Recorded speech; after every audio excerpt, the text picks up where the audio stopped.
Di saat perang Bharatayuddha telah berakhir, Yudhishthira, putra tertua Pandu, melaksanakan upacara Tarpana untuk memuliakan para prajurit beserta para kesatria yang telah gugur di medan perang Kurusetra.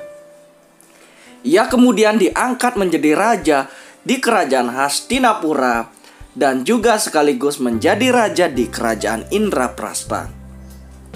Sebagaimana kita ketahui bahwa akibat kelicikan Sangkuni lewat tipuan permainan dadu, Yudhishthira kehilangan hak di kerajaan Indraprastha dan sekaligus tercetus perang Bharatayuddha.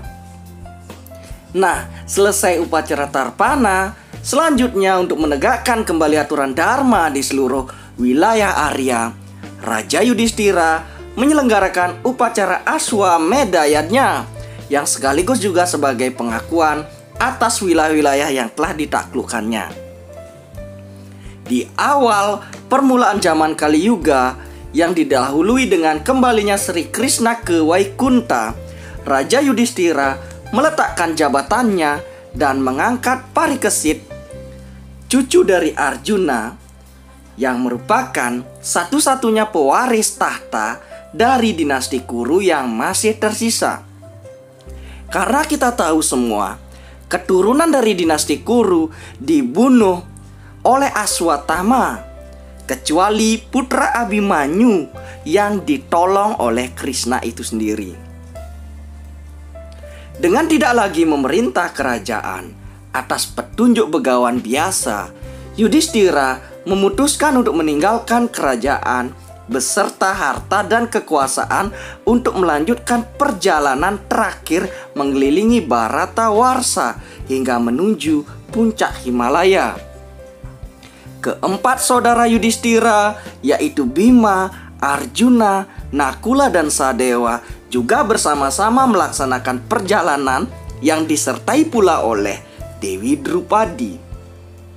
Dalam perjalanan suci di kaki Gunung Himalaya, Yudhishthira bertemu dengan seekor anjing hitam yang terus mengikutinya kemanapun ia pergi. Awalnya anjing hitam itu hendak diusir oleh putra Pandu lainnya, namun karena melihat anjing tersebut patuh kepadanya dan juga memiliki tenaga yang kuat meski dalam kondisi tubuh yang kurus, Yudhishthira pun akhirnya memutuskan membiarkan anjing tersebut ikut bersama mereka. Untuk menuju puncak Himalaya melalui medan yang berat, di tengah perjalanan para Pandawa dihadang oleh Dewa Siwa yang meminta Arjuna untuk menyerahkan kembali senjata Gandiwa beserta tempat anak panah yang isinya tidak pernah habis kepada Dewa Siwa dan sekaligus senjata 4 Pandawa lainnya. Dengan penuh rasa hormat, Pandawa menyerahkan senjata suci tersebut kepada Dewa Siwa dan itu menandakan tugasnya telah berakhir di zaman Dwapara Yuga. Setelah menyerahkan senjata kepada Dewa Siwa, ketika itu pula Dewa Siwa meninggalkan para Pandawa.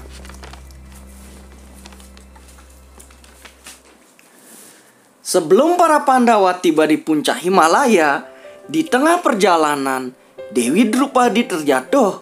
Badannya begitu lemah. Dia tak sanggup melanjutkan perjalanan. Akhirnya, beliau meninggal terjatuh di jurang yang sangat dalam. Dengan diselimuti perasaan sedih, para Pandawa melanjutkan perjalanan mereka. Hingga berikutnya, Nakula jatuh tersungkur. Tubuhnya tidak kuat lagi untuk melanjutkan perjalanan saat hendak mengambil bunga. Tubuhnya pun juga terjatuh ke jurang yang sangat dalam. Yudhishthira hanya menghela napas ketika menyaksikan Nakula meninggal. Setelah Nakula meninggal, kemudian disusul oleh Sadewa yang juga menghembuskan napas terakhirnya sebelum mencapai puncak Himalaya.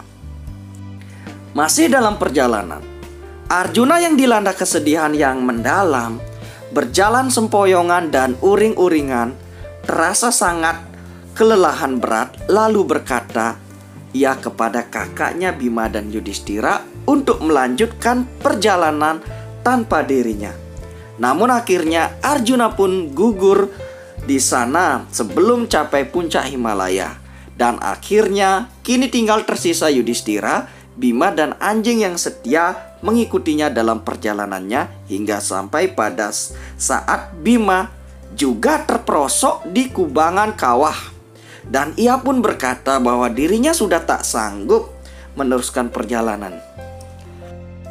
Akibat ketidaksanggupan Bima bertahan, akhirnya Rekodara Bima wafat menyusul saudara-saudaranya dan istrinya Drupadi. Yudhistira kini hanya beserta anjing setianya melanjutkan perjalanan. Di saat ia melihat ke arah atas, tampak puncak gunung yang disinari matahari.